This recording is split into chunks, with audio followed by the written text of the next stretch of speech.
what happened to Kofi Jones?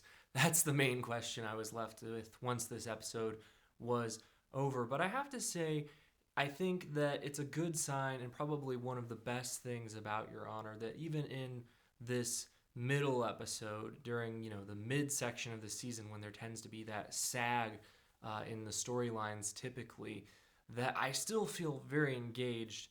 Now, there weren't any of those moments in this episode that I think I'm very, very likely to remember when the show is over. This was very much a building episode, and I think the thing that obviously stood out was the hopelessness of Kofi Jones' situation and the scene at the end of the episode where he goes to talk to the Baxter son.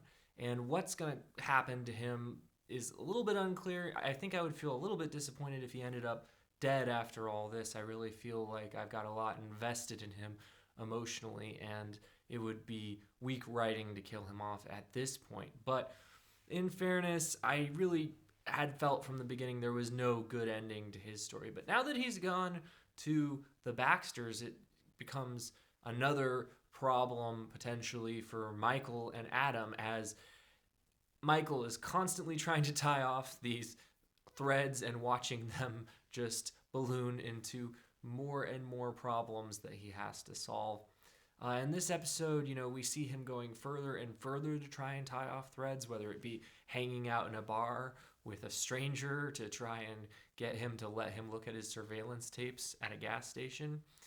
In a very, very reminiscent of Breaking Bad scene, obviously. Or it be getting his former protege to defend the person who has taken the fall for his son. Michael just keeps getting pulled further and further along. And it's going to be interesting to see how far he'll go before this is all over. I think a lot of you have expressed frustration at Adam. And part of the problem is that he's getting in the way of Michael's goal. He caused the problem in the first place, but now he's the one who is most actively creating problems for Michael that Michael has to solve. And kind of similar to the fashion that Skyler created problems for Walter White in Breaking Bad, now you've got Adam, his own son, creating problems, the most problems for Michael in Your Honor. And it's going to be interesting to see how this develops. Obviously, I think he's not acting very intelligently from the perspective of trying to help his dad get him off the hook. But he is having a human reaction to the guilt that he's feeling and potentially some post-traumatic stress as well. So I try not to be too harsh with him, even though I understand why people are frustrated, because he isn't being very smart from the perspective of trying to help his father cover up the crime. But one of the things I think that sets this show apart in terms of its quality from a lesser show is that there's these scenes that in a lesser show you would know going into the scene exactly what was going to happen, basically could predict what the characters would say to one another before the scene was over and know how the scene would end. But this episode and in the previous episodes of Your Honor, it's been unclear in any given scene where the scene was going. There's always been a lot of tension.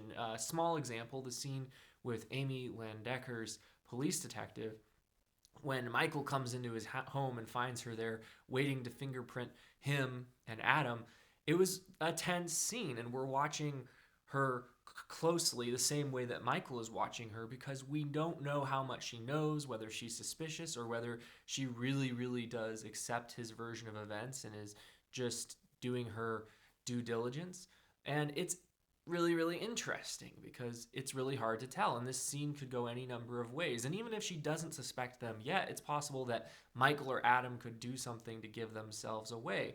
So this scene, even though it's just a perfunctory scene in a lesser show, here it becomes really, really tense and really, really interesting.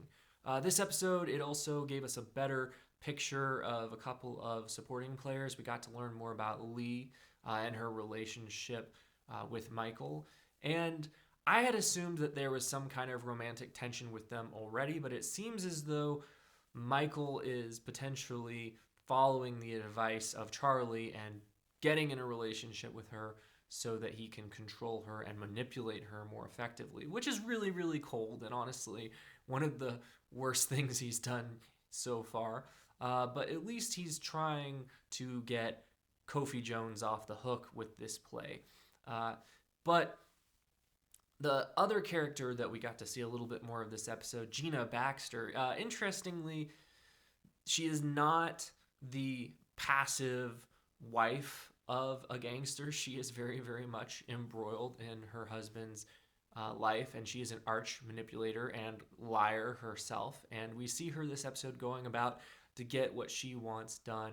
And it was interesting to watch. She's a very, very talented actress, and she played the scenes where she was manipulating the judge to let her son come to the funeral very, very well. And the scene at the funeral was very, very interesting. I didn't know exactly what Michael was reacting to at first when he saw the guards switching. I thought something bad was potentially going to happen, but I wasn't sure what it was.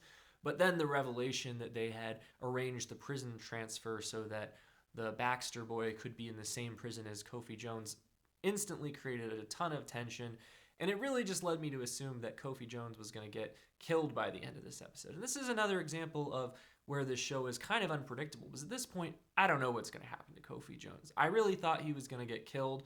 And that whole drawn-out scene where he was left alone in the infirmary and the two people were coming to probably kill him, that was a very, very tense scene. And I, again, have to give a lot of credit to Lamar Johnson for his performance. He's really, really making me care about Kofi Jones.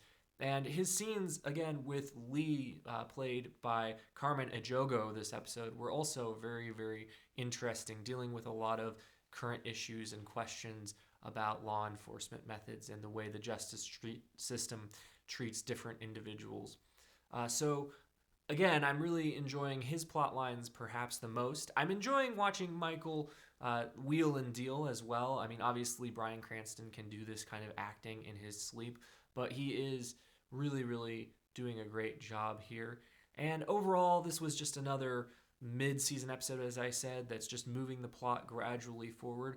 But I didn't think it wasted a moment. Of course, Adam ended the episode by confessing what he'd done to his girlfriend / teacher, and we're going to have to see how that comes into play down the line. I kind of suspect that the amount of time that they've devoted to this plot line is not worth it, because either she actually tells the law enforcement what he did and gets him into trouble, or she doesn't, and if she doesn't, then it's just another, piece of tension that doesn't actually contribute to the final story. But again, small thing that I hope pays off, but I kind of suspect won't.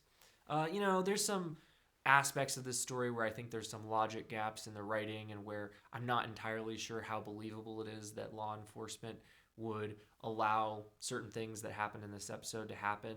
You guys can probably point out more things than I could.